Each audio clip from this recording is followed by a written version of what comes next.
RBS gets set to report its annual results on Friday the 15th of February. A week ahead of its announcement, its shareholders gave the go-ahead to a plan to potentially buy back shares from the Treasury worth £1.5 billion.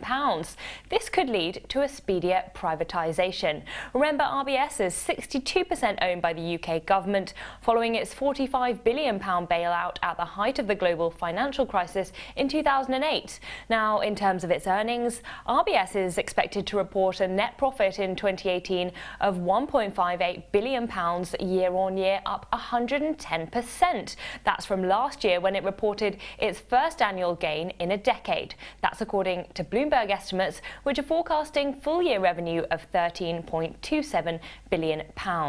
Last quarter, shares slumped by 5% after net profit fell short of forecasts. And in the second quarter, RBS announced plans to pay its first dividend in 10 years. Focus this quarter is likely to be on Brexit after it received approval last quarter to put its European headquarters in Amsterdam. The possible share buyback also likely to be in focus on the analyst call.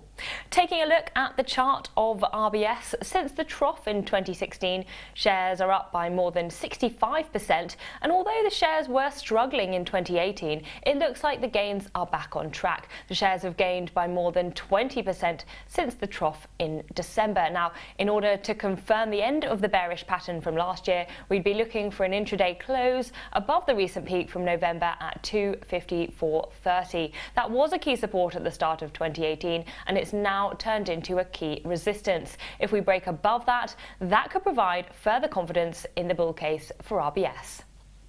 For more videos like this, subscribe to our YouTube channel, IG UK, or follow us on Twitter @IGTV.